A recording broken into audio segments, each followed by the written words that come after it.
বাস্তুদোষ থেকে নিজের গৃহকে সুরক্ষিত রাখতে হলে এই নিয়মগুলি মেনে চলুন। হ্যালো এভরিওয়ান, পুরো ভিডিওটি দেখবার জন্য যারা এখন অবধি আমার চ্যানেলটিকে সাবস্ক্রাইব করেনি, সাবস্ক্রাইব করে দেবেন, লাইক ফলো শেয়ার করে দেবেন এবং কমেন্টে লিখে যাবেন জয় শ্রীকৃষ্ণ। বাস্তুদোষ এমন একটি দোষ যেটি আপনার বাড়িতে নানা ধরনের সমস্যা তৈরি করতে পারে, যেমন আর্থিক সমস্যা, শারীরিক অসুস্থতা, মানসিক চাপ বৃদ্ধি, কলহ, বিবাদ, অশান্তি। এই ধরনের নেগেটিভিটি কিন্তু পরিবারের মধ্যে দেখতে পাওয়া যায় যদি বাস্তুদোষ থেকে থাকে। এই বাস্তুদোষ যাতে না হয় তাহলে এই উপায়গুলি অবশ্যই মেনে চলুন। কি করবেন?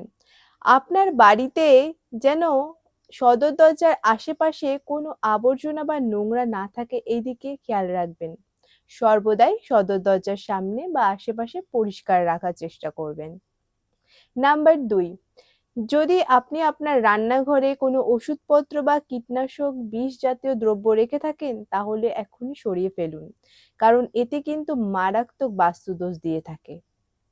নাম্বার 3, যদি আপনি চান আপনার গৃহ সর্বদাই বাস্তুদোষ থেকে দূরে থাকে তাহলে আপনি কি করবেন? আপনার বাড়ির যে শৌচালয় রয়েছে সেই শৌচালয়ের দরজা সর্বদাই বন্ধ রাখবেন, কারণ সেখান থেকেও কিন্তু ভীষণভাবে নেগেটিভিটি চলে আসে।